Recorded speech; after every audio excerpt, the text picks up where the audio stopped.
which Dr. Prasad told me, which your professors wanted to cover is what is the road ahead post COVID-19. And before we get into anything, let me first give a broad disclaimer. Nobody knows what is the road ahead from COVID-19. So what we are all doing is we are all speculating, and there is a lot of content that you're going to see. But what essentially COVID-19 has done, and that is the broad theme that I would like to maintain, is that it has actually created an event of a lot of changes that have been happening in the past decade or more. And that is exactly what we are going to focus on in terms of what lies beyond. What lies beyond is what always lied beyond. But COVID-19 has kind of given us that moment to think, to analyze, and to look back at what has happened in the past 20 years or maybe even longer, and therefore what lies ahead. So with that, I'll get started. Firstly, about me, I've been a consultant for more than a decade with KPMG. So I graduated from NITI with my MBA, and then I joined KPMG. I worked with KPMG. So in India, I worked briefly in the UK office also, and my areas were quite wide spanning. So it involves things right from IT strategy at one end to maybe at the other end. I've also worked on certain projects helping customers on business continuity, which is something that we all need today, right? COVID-19, what has happened? Businesses have gotten disrupted majorly. People who used to go to office every day haven't visited offices for 49 days today, and we still have to continue working. And of course, there are businesses that cannot work without people visiting offices. For example, factories cannot function without the workers being there. So there are certain businesses that have to deal with this situation through measures which are extraordinary. They have to find out ways of continuing operations with social distancing and stuff like that.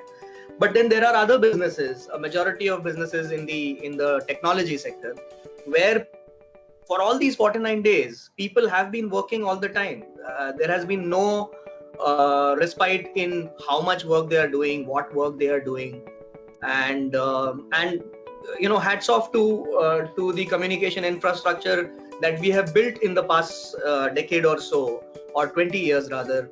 That people are able to work from home. I mean, people whose jobs do not depend on where they are.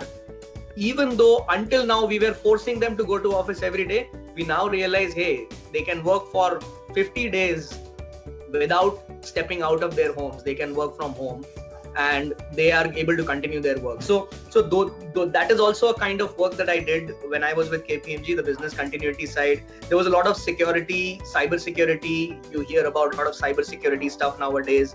I've been a part of those teams also.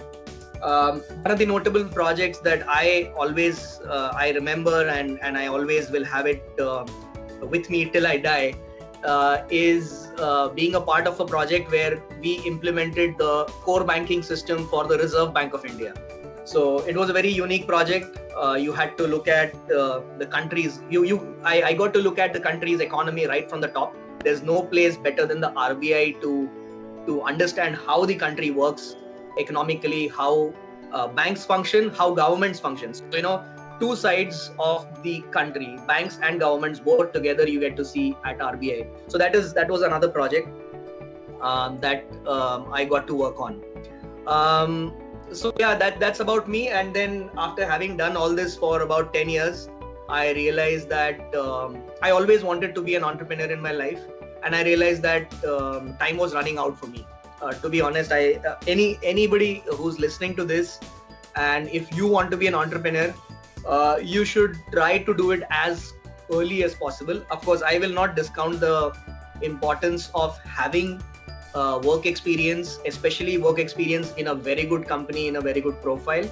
But the earlier you start, the more head start you have, the more time you have, and the younger you are when you start your company, it is always going to give you a better outcome, because you have more energy, you have less responsibilities when you are younger. more importantly, there are a lot of learnings that one has as an entrepreneur. So for the past almost 4.5 years, I've been an entrepreneur on my own. So yeah, I mean, so this is what I do. We are in the quest of developing a unique travel portal. So there are many travel portals around. Nothing big deal about what travel portals are. But what we are trying to build is a unique kind of a travel portal. So all other travel portals typically focus on, hey, come to my site, get the cheapest possible flight, get the cheapest possible hotel, and then tick, try to take you as fast as they could through the journey of looking up the price to making the payment, because that is where they make money. But we said, hey, this is not scaling properly. How do I plan a holiday? I want to plan a holiday for 15 days to Europe. I mean, doing this on a regular travel portal is extremely hard. I have to book each hotel separately. I have to book all my flights separately. I have to book each and every other service that I take, some excursions that I want, some sightseeing that I want to do, the taxi which will pick me up from the airport and take me to the hotel. Everything has to be booked separately. There are so many bookings to be done. And then how do I even come to know when I get started about what is going to be the budget? I mean, if I book a hotel in the middle of Paris city near the Eiffel Tower, is this correct? Will doing this squeeze my budget in being able to spend on other activities?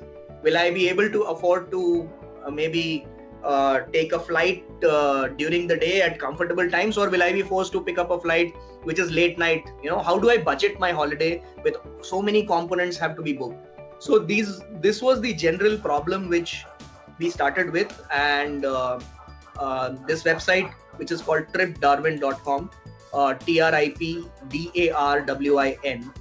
tripdarwin.com. This is what we have come up with after almost 4.5 years of pretty heavy work, which is a single stop solution to plan, budget, and book a holiday.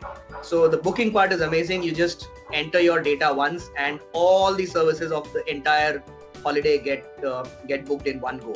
So that is what I do.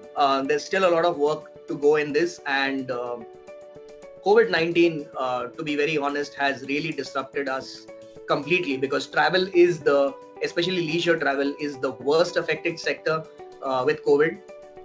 We don't know when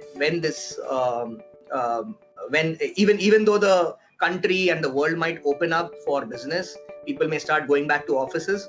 But when is it that people are going to take holidays? Nobody knows. Maybe people will take holidays December 2020. Maybe we'll still be living with the virus in December 2020. So I wouldn't want anyone to go on a holiday during that time. So maybe holidays will be back only 2021. So it's been pretty disruptive for us, and that's destiny. But yeah, this is what we've been building. This is all about me. So with that, I think I would like to now get into the main topic of what after COVID and all those things. So I'll take a quick break right now here, and maybe if there are any questions at this point of time, Professor Chandra Kumar, if you want to bring them up. There is no question, sir. You can go ahead. Great. Okay. So then let me go ahead. Okay. So the perspective that I want to give you, as I said, COVID-19 in itself is just a moment. It's just an event that has happened. But this event actually is a very good time to look back towards the past 20 years as to what is happening. And I want, especially a large audience right now in this session, are students who are either in the final year, or maybe you are a part of some company, but you've just graduated pretty recently. So I do have a lead of about 20 odd years on each one of you. I am 20 years, almost 20 years, plus and minus a few years older than most of you. So if you look at the perspective that I had, I grew up in a world that was dominated by the Industrial Revolution. My parents my father used to work. So my father used to work for BHEL, Bharat Heavy Electricals, and I grew up in a PSU township. I saw industry all around me, but when I was adolescent, in those years, the information revolution swept through. So the 90s, especially the late 90s, the information revolution was there. And for someone like me, I have lived in the information economy all through my working life. All of my working life has been spent in the information economy. I am myself an information worker.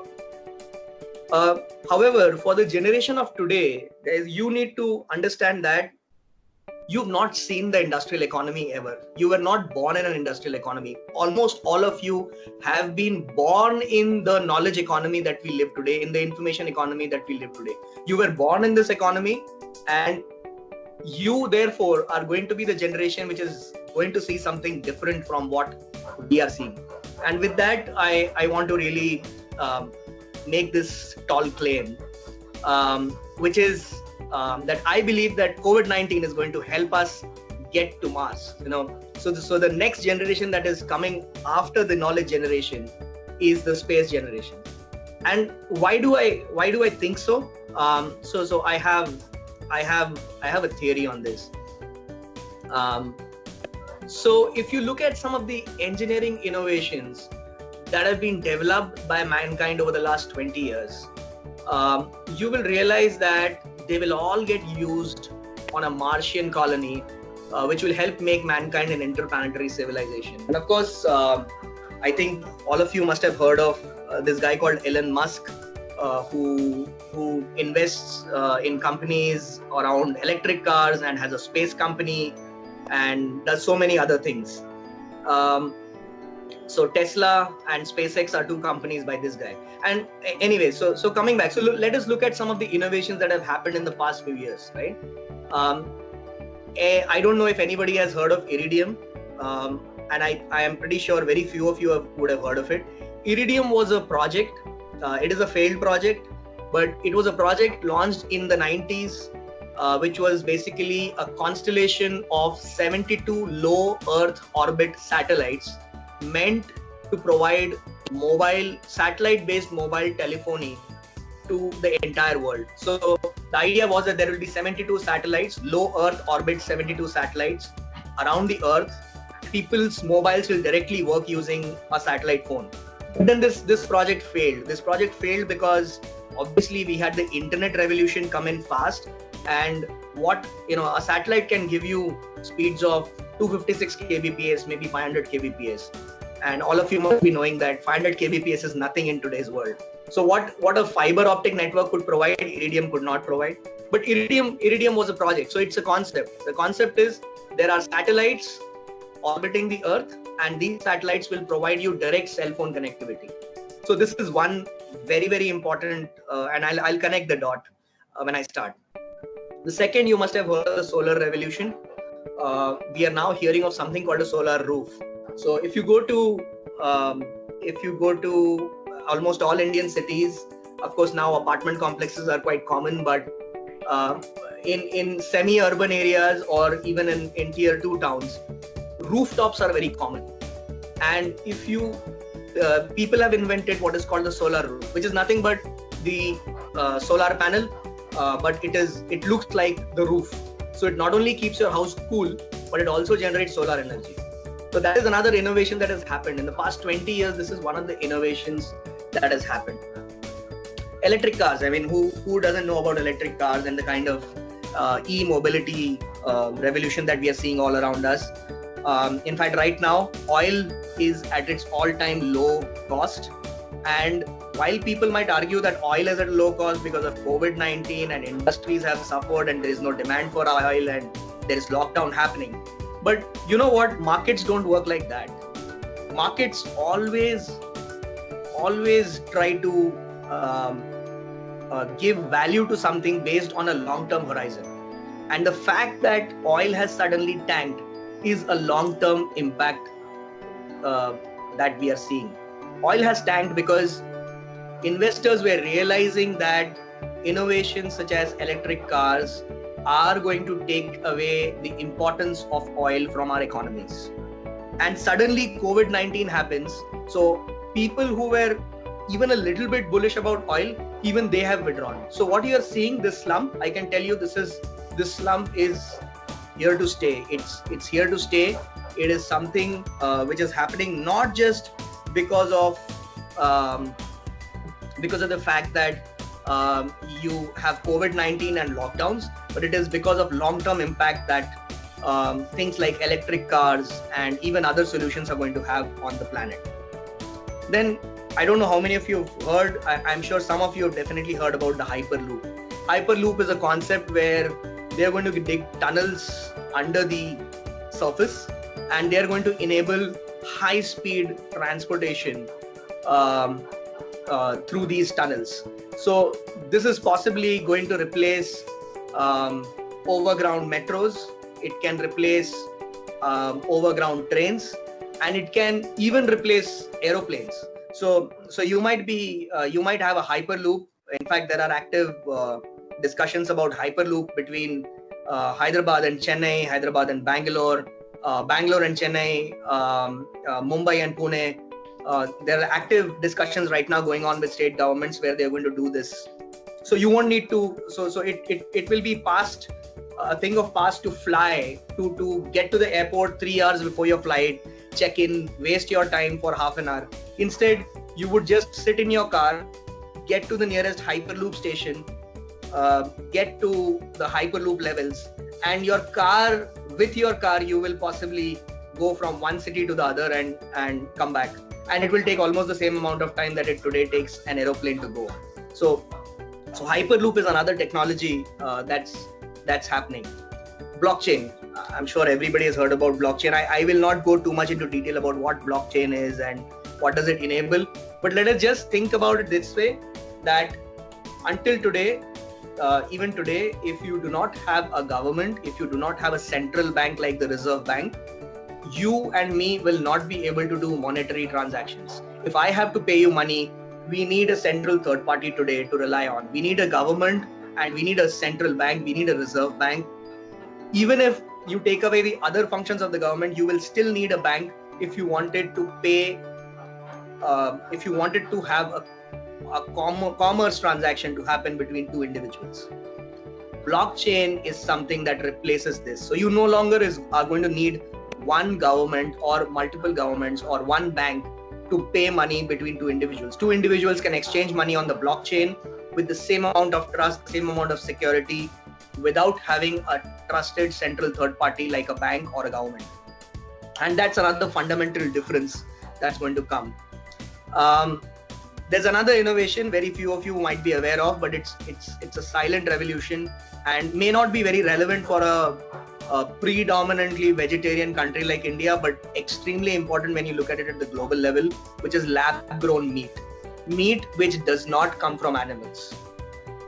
One statistic on climate change is that 20% of carbon emissions that happen in the world today are happening only because of livestock, only because humans eat meat, and to produce that meat you have to produce livestock, which is you have to feed the animal, and obviously then you cook the animal to eat meat, to make meat out of it. Lab grown meat is going to be much more cleaner way of it's going to help climate change in a big way, and this is a revolution that's been happening for a long time. And the last, as I say, is the coronavirus pandemic, which is going to come. And I'm not going to go too much into detail about what coronavirus pandemic is. Now let me connect the dots about how and why I think this is going to help us go to Mars. So think about a colony on the Mars. One of the biggest problems that Mars as a planet has, while it is very similar to the Earth, yes, of course it doesn't have oxygen, but let's assume that we create some kind of a colony which is protected, which has sealed, and therefore you are able to create Earth-like environment there. And gravity of Mars is almost similar to Earth. So it might be possible for humans to live, but you will not be able to have radio communications on Mars. Why? Because it does not have the ionosphere. It does not have an atmosphere, it doesn't have an ionosphere. So while you might be able to create an artificial dome inside which humans will live, but how will these humans communicate with each other? You cannot have the internet, you cannot have cell phones on a planet like Mars which does not have ionosphere. And that is where I'm connecting the dot. Iridium is a technology that failed on the Earth, but this is a constellation of 72 satellites orbiting Mars is going to be the solution for absence of ionosphere on Mars. You're going to set up an iridium equivalent on Mars, and therefore you're going to use it for communications. A planet like Mars may or may not have enough natural resources like coal that we have on Earth. So we may not be able to produce electricity. In fact, for an initial settlement, even if we end up finding natural resources like coal on Mars, how are we ever going to power the first refinery or the first mine? Because you cannot go out and work on that planet. So solar is going to be the source of energy for the Martian colony, and this innovation, that these 20 years that we have spent perfecting the solar energy technology, are going to help us when we create that Martian colony. Electric cars, well, no doubt. I mean, you will not be able to carry petrol, and obviously there is no petrol on Mars. How did petrol come? Petrol got created because long ago there were forests. Those forests went under the sea, then they got sedimented, then they got pressurized under the pressure of the sea, and that whole thing got converted into, some of it got converted into coal, some of it got converted into petroleum, and that is the petroleum that we are today using to power our cars. You are not going to have that resource on a planet like Mars, but you are going to have solar energy, which you can convert into electricity.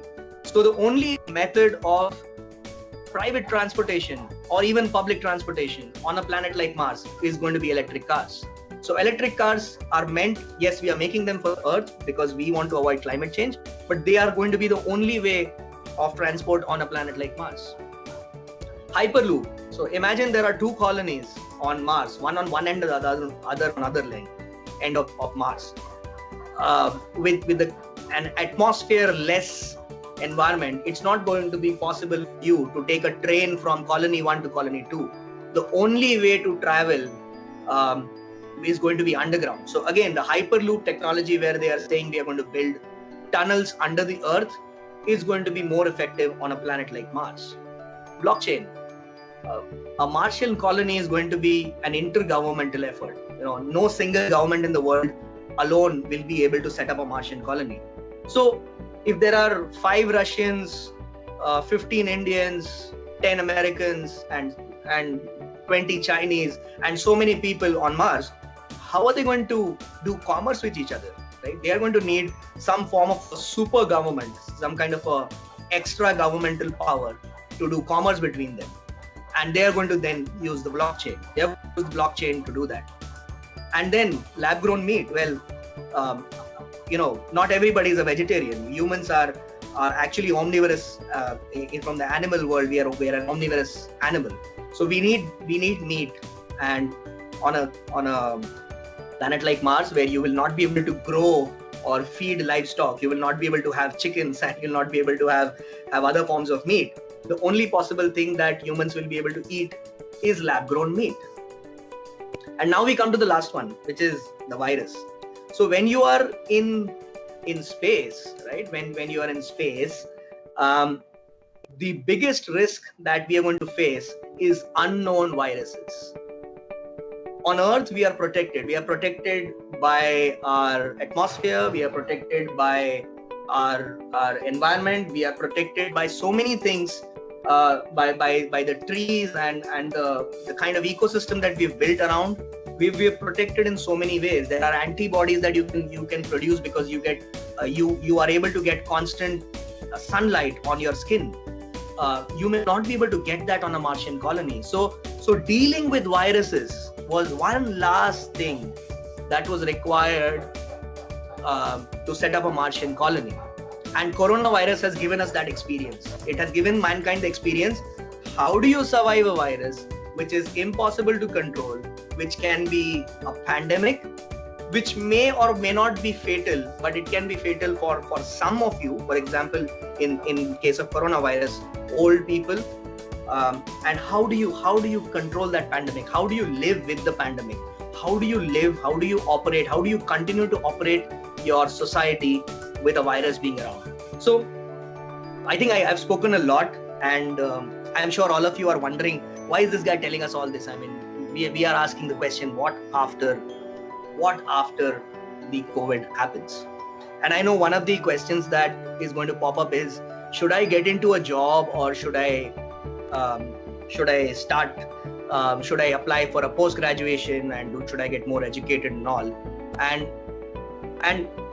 now I would like to connect the dots. So what I want to tell you is, why I told you about all these things is that, just like my generation, while we were born in an industrial world, but we grew up in the information world, and therefore our decisions were primarily based on how would our future look like in the information economy.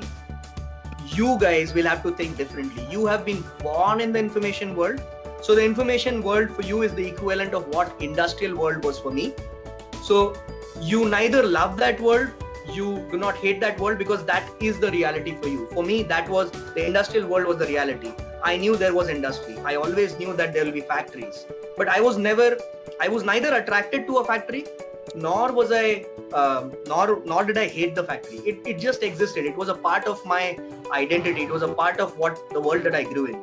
Similarly, for you guys, the internet is a part of what you've grown in. You've always had the internet with you.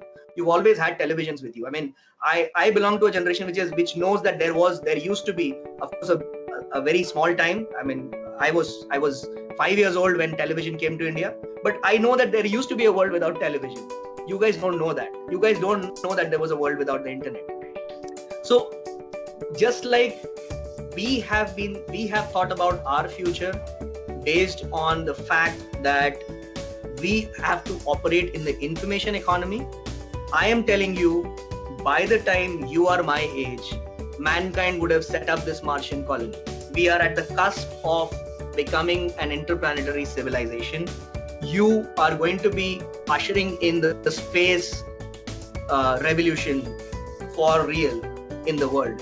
And so all your decisions have to be taken based on how will you survive and how will you prosper in this new world that is going to come up now. What is going to come up now is going to be the world that is going to be shaped by some of these technologies. I'm not saying some of you are going to be going on Mars, but what I'm saying is that all of you are going to contribute to some of these innovations that you see on the screen right now. You are going to be contributing to clean tech. You are going to be contributing to the blockchain. You are going to be contributing to mass mobility, e-mobility. You are going to be contributing to biotech. You are going to be contributing to pandemic control. These are going to be your battles. This is what you guys are going to be. You need to prepare yourselves for this. Just like my generation has built the information infrastructure of the world. We have built it. We are running it today. What I'm doing, for example, with my holidays portal is making information more easily accessible for people who want to go on a holiday, right? So my entire thought process is about, what do I do with information? How do I play around with information? For you guys, that's just the present. You guys already are going to have all these pieces of the information puzzle laid out to you. What you guys are going to need to think about post-COVID is, how do I contribute to the world where these things are going to become more relevant? How do I prepare myself so that I can contribute to mankind becoming the next version of itself, which is the spacefaring, the interplanetary civilization? So that's what I want to leave you with. I don't want to give you one answer saying, hey, go ahead and take that MTech or take that MBA or go for GMAT or go for GRE. I don't want to leave you with the thought that, hey, go ahead and work for 2 years and then take another post-graduation and then take up a job in a big four consultancy or in Amazon or Google or one of these what is called FANGs, FANG, Facebook, Amazon, Netflix, Google. I'm not telling you either because I don't know what's going to be good for you. In fact, if I knew what's going to be good for you, I mean, I will have to be of your age if I knew what is going to be good for you. So what I can help you with and what I've helped you with until this point is simply to say that there is a framework in which you need to think. You need to, unfortunately or fortunately, you have an opportunity to gaze into a crystal ball, to gaze into the future. I have given you a glimpse here. What is it that you are going to contribute to? So if you ever are faced with a decision, what do I do? The barometer is which decision takes me closer to contributing to mankind's march forward into version 2.0 or version 3.0 or version 5.0 of mankind. I think that's the framework with which I would like you all to think about.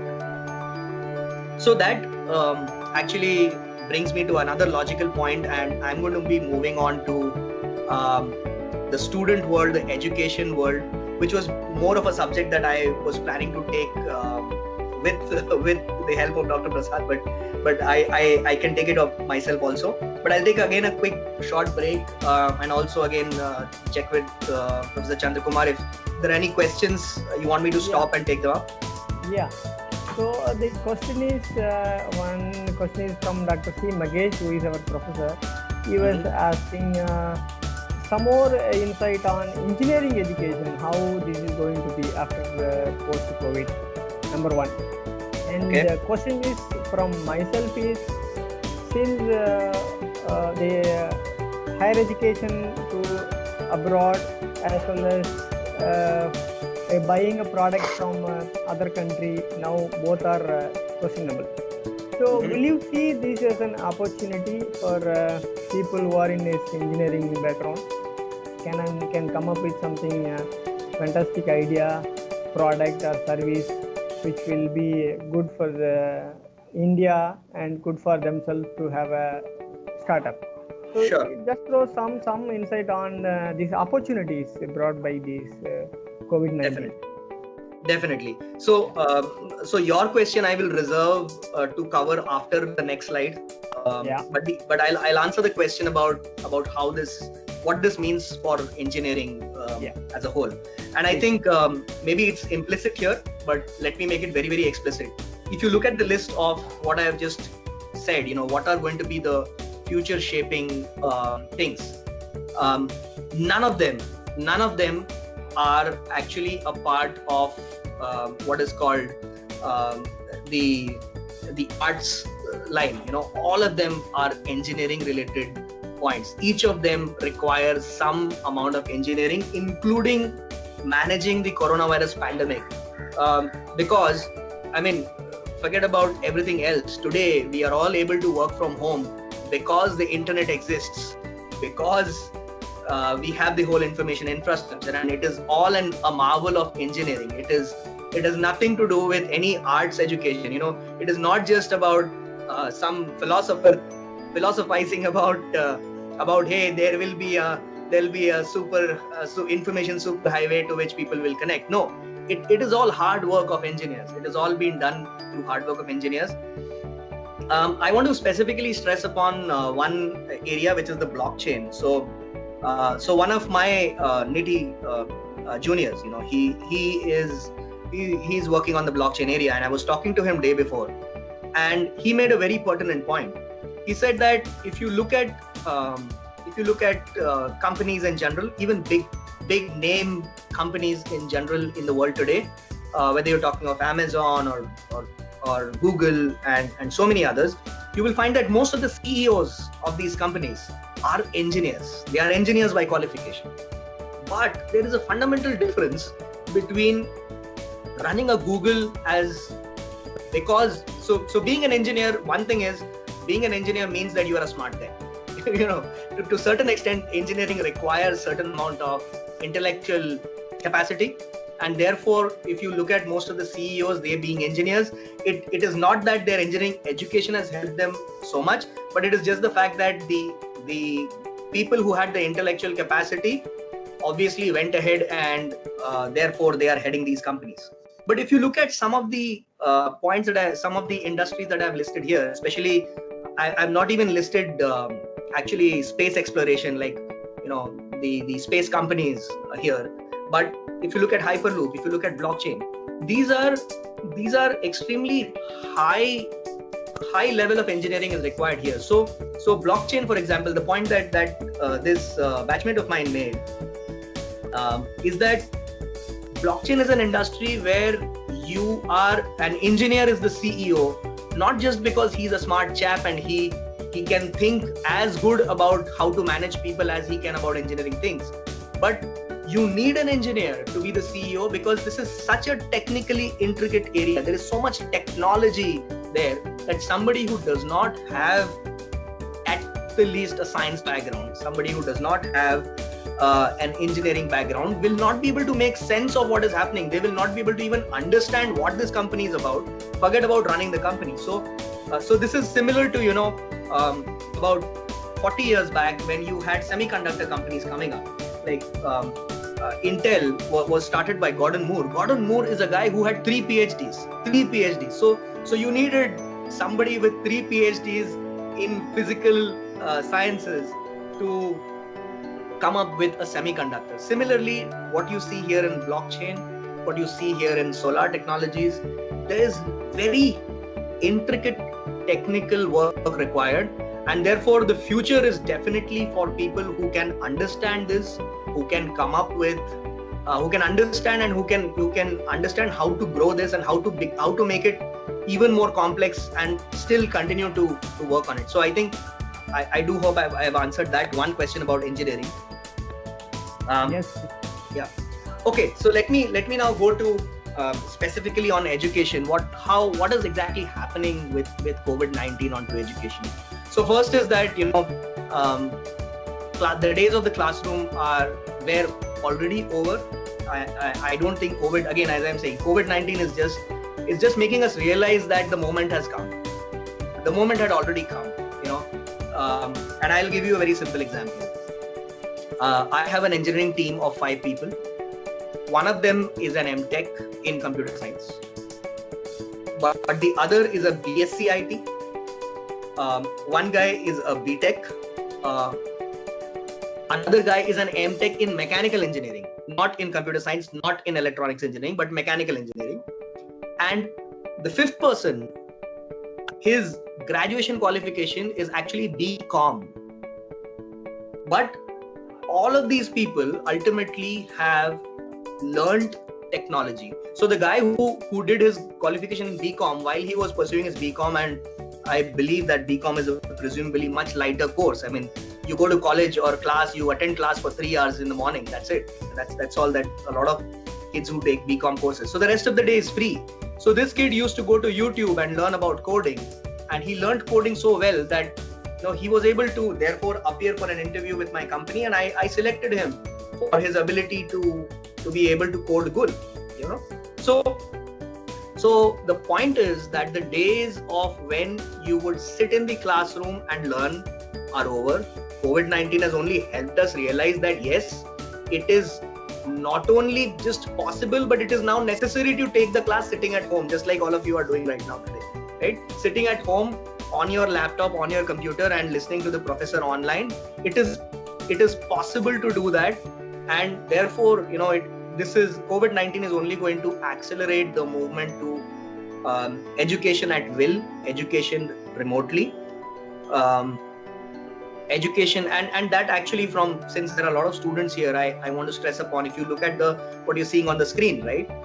What you're supposed to do is this bottommost yellow arrow. You're supposed to be attending your class, but because you are not sitting in the class, there's no professor watching you, and you are using a laptop which has an internet connection, it is as much possible that while the professor is taking the class, you have the opportunity to visit Facebook, or you might have put your attendance on your class and you might be attending some other online course, maybe a yoga course for that matter, and trying to do yoga in parallel, and it's perfectly possible. So what has actually happened because of this transformation is that the power has slipped away from the hands of the professor who was standing here in this classroom and trying to tell students, hey, pay attention and this is what I'm teaching.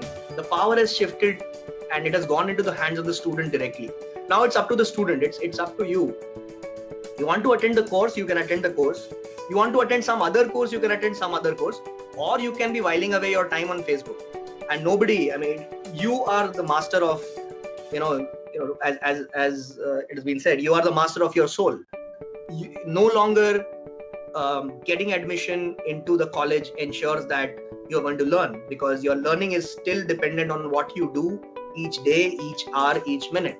It's completely in your hands, and as they say, with great power comes great responsibility. So the power has been transferred, and therefore the responsibility also gets transferred. So what is this all going to lead to is the dynamics are going to change very, very fast.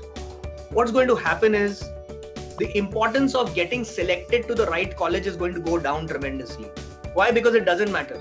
It doesn't matter which college you went to. But and I'm sure if some of you have heard of this story about Steve Jobs, if you haven't, I will really recommend, just go onto YouTube, search for Steve Jobs lecture on connecting the dots. And it's not a very long lecture, but Steve Jobs talks about a lot of very interesting things. And one of the things that he talks about is that he was a dropout in his college. So since he was a dropout, he did not have the obligation to attend any colleges. He had anyways dropped out of the college, but he was still living on the campus. Because he had nowhere else to go. He was living on the campus. So he had the freedom to drop into any class that he wanted.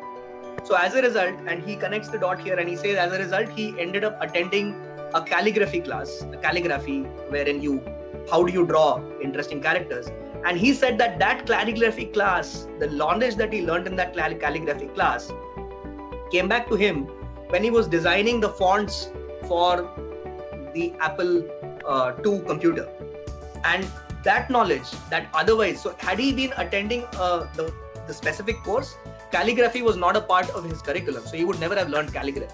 The fact that he dropped out and then he dropped into the calligraphy lecture just because he found calligraphy to be interesting had a profound implication that he was able to use that knowledge while building the Apple II computer.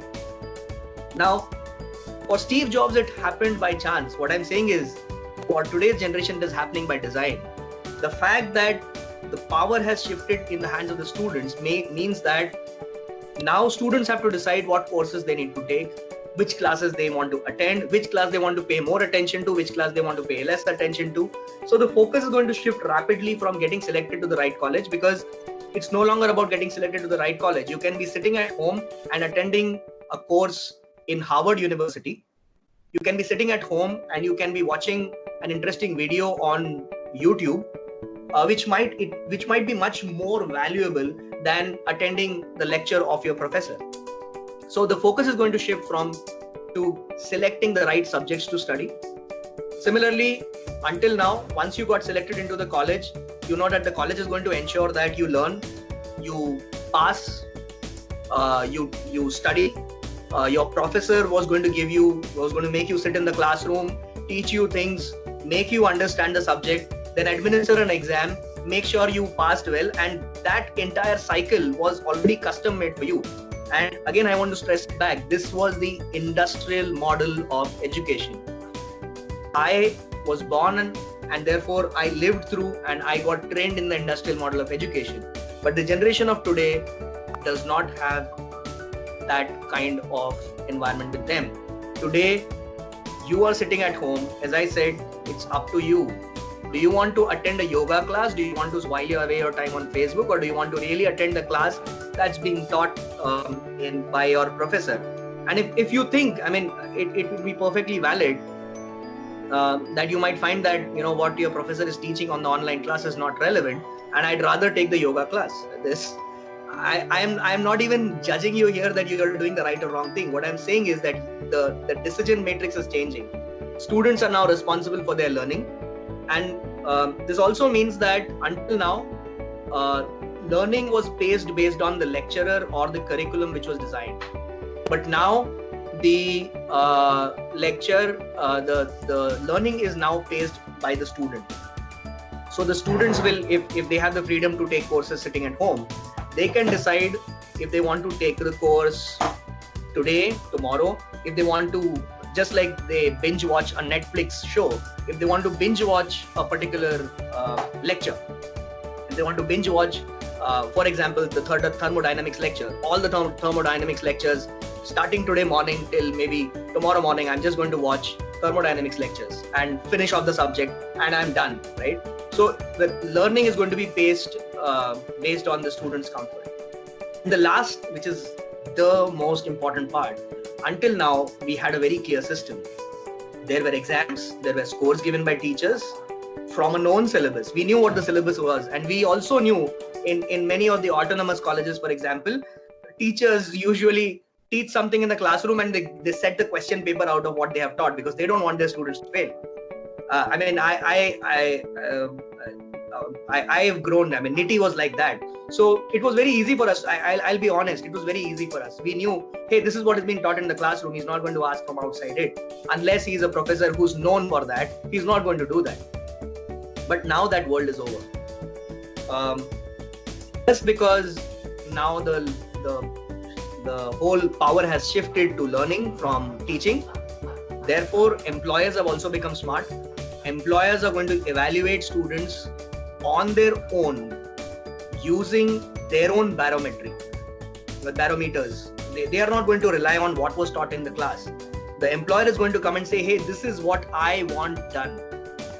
Are you capable of delivering this? If you are capable of delivering this, okay, come on board. I am selecting you, do the job.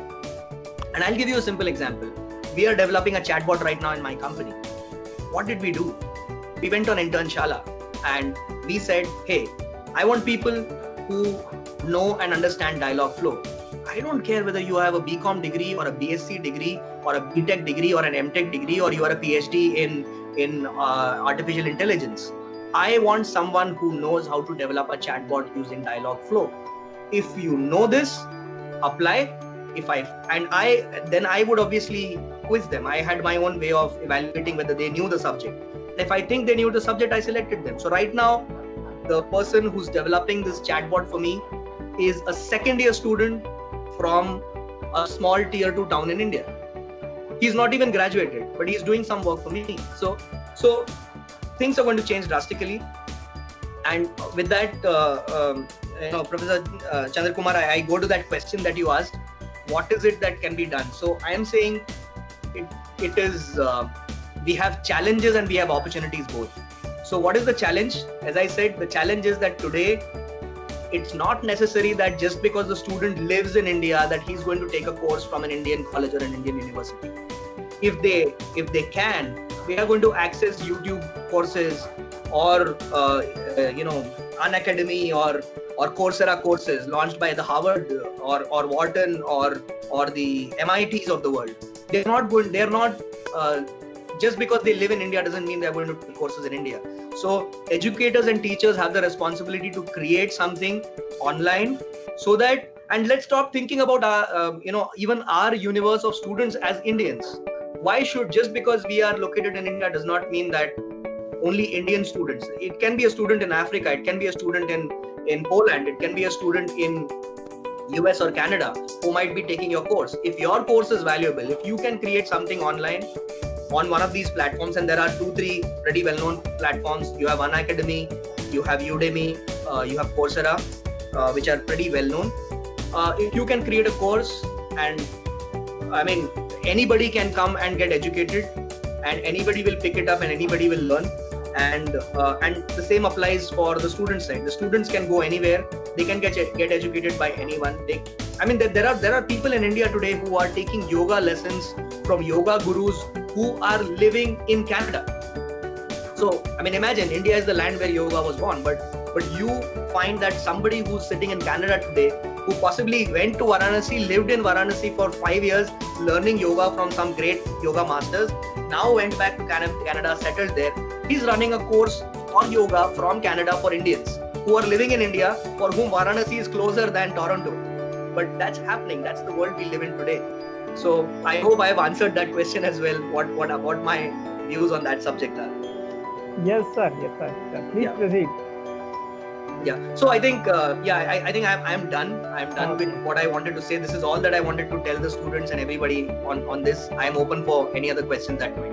Yeah. There was one question from a student called Nagachandra. So he was asking about what was the immediate effect in IT sector due to the COVID. Okay, there were multiple effects. First is that a lot of IT companies were still operating with old methods. They were not allowing their employees to work from home because they wanted the old, as I said, the industrial way of working, Come in the morning, put in your thumbprint so that just like the laborer in the factory, your attendance also gets counted. Sit on your desk for 8 hours, 10 hours, leave. While leaving again, swipe your finger and go out. And then there'll be a boss sitting behind you in the cubicle behind you, monitoring what you're doing. And that was their way of working. That is how they controlled quality. That was how they controlled the output. That is how, and they didn't even give laptops to their employees. They were all working on desktops because they expected employees to turn up in the office. All these companies have been shocked into action. They have finally realized that, hey, we are living in the information world. The employee is not a slave. We cannot expect them to turn up to office every day. And we cannot be working with desktops in a world when the internet is all pervasive. When we have internet, even when we are sitting in the washroom, we are swiping, Instagram posts. We cannot be giving people desktops in this world. There have been IT companies that I'm aware of, big IT companies who had to literally courier office desktops to homes of employees so that they could continue work. Having said that, I think it's a welcome change. Something good has come out of this. They have realized a lot of IT companies who did what is called a business continuity plan only for the name of it. They finally realized that the business continuity plan is something much more valuable than just a certification that you get with it. So they actually have put their house in order. They have a lot of, people who may not understand, the fact that people are working from a single office location has a big impact on information security, because there are a lot of security implemented in the office network. Now suddenly you have a situation where people are working from home. You have to think innovatively and you have to come up with solutions so that the same level of security is available for people working from home. So that is a welcome change. Again, this technology was available. I used to work for KPMG. I remember I had the facility to work from home from day zero. I joined KPMG in 2005. So in 2005, I could work from home in that company. So it was possible 15 years ago. It is just that a lot of companies didn't want to spend the money initially, and a lot of them culturally did not do it. Now they have done it. Having said that, there is so in that sense, I think the COVID-19 has resulted into a positive change. People have realized what they need to do. There are a lot of IT companies have continued working. They have sustained. They have not allowed their clients or their own work to get impacted. Having said that, the truth is that we are all facing a recession. Because while IT can continue to work from home, but industries cannot work from home. Travel sector is down. There are so many things that cannot happen because people are in a lockdown. So we are going to see ripple effects. We are going to see a recession coming in. When a recession comes in, spending goes down. So businesses will stop spending money, and IT projects will be one of the set of expenses of companies that will be cut down. A lot of companies that would have spent something on technology, something on AI, something on machine learning, they would say, hey, let's not do it for the next 2 years. We don't have the money. Let's do it after 2 years. So obviously earnings of IT companies are going to get impacted. They haven't gotten impacted as yet, but we are seeing early signs. We are seeing early signs of contracts either getting cancelled or projects getting delayed and stuff like that. So there is both positive and negative effect. Again, as I said, if people are not going to, so I go back to this slide, if IT companies as such are going to get impacted, there are these sectors which are going to absorb that. So what happens? A big oil company or a big manufacturing company cancels its ERP project. That cancellation results into engineers sitting idle, which means these engineers have to be occupied. Now these engineers have to be occupied.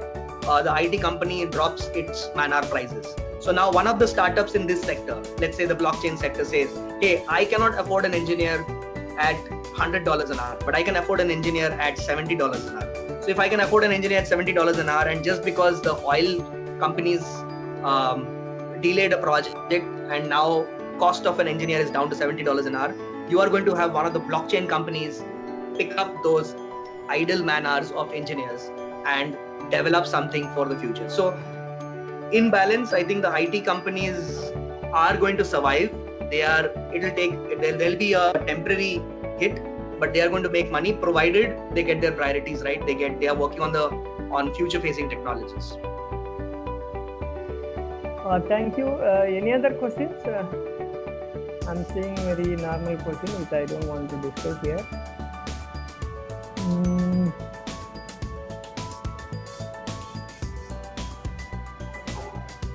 Any other question? You can quickly, if you could unmute yourself, you can ask. Maybe we'll give you 5 more minutes.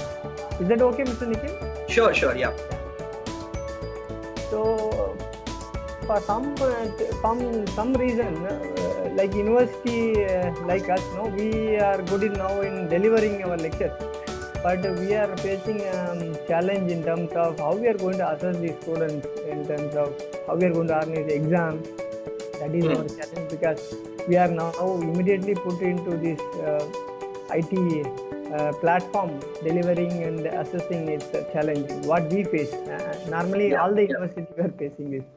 Yes. So I don't think. Yeah. Is there any question? Yeah, please, Nikhil. You want to say something? Yeah. So what I'm saying again, I think this is a problem that has already been solved as to how you assess students. So there are companies today built on the very concept of. So just as I said, there is one of my team members is a BCom. How did I get him? So there are companies today that specialize in this. What they do is they organize what are called hackathons, and the hackathon is an assessment of the student, and that assessment. So these companies actually, they do nothing. They just keep on organizing hackathons. The results of those hackathon assessments are then for a fee. I have to pay money as an employer. I have to pay money to them to get access to those hackathon results, and those results are used by me to select the right candidate for my company. So the point is, this problem, it's no longer a problem. The problem has been solved long ago. I think institutes like you just need to go out there and find the right solution. There are a lot of software available out there which can be used to assess students, and it provides you it provides you much more flexibility than what the standard examination can. For example, in a standard examination, all students are administered the same questions. Now, using online methods, you could even build a customizable question paper. So if he answers one question in a particular way, the next question will be different. You could make it like a branched kind of a question paper. And I mean, there is much more that can be done now in terms of assessments. And as I said, employers are already doing it. So there's nothing. It's nothing new. It's a solved problem. I think colleges just need to evolve and discover these technologies for themselves. Yeah. So thank you very much. And in between, Dr. Mandi sir gave his YouTube audio PPT, and I just posted the link, and the participant can. I have heard that yesterday. And I think I think that definitely covers the message that he wanted to give. Yeah, he would like to cover the message which is converted into PPT. I urge all the participants, please visit the link and listen to his presentation. So I think that's from our side. Thank you. Thank you very much, Nikhil, for giving your fantastic presentation. I hope all the student faculty members who find this very much useful. Yeah, and I wish all the best to all the students and everybody else on this thing. And I mean, I just want to leave you with these words that the future is uncharted. We don't know where we are headed. I'm pretty sure we are going to Mars, but when, how, it is for this generation of engineers to figure out how. I mean, I would love to go to Mars if one of you can innovate and create a capsule to send me there. But yeah, the future is bright for all of us. I mean, COVID-19 or no COVID-19, I'm pretty sure we are all going to come out of this pretty much stronger and a much better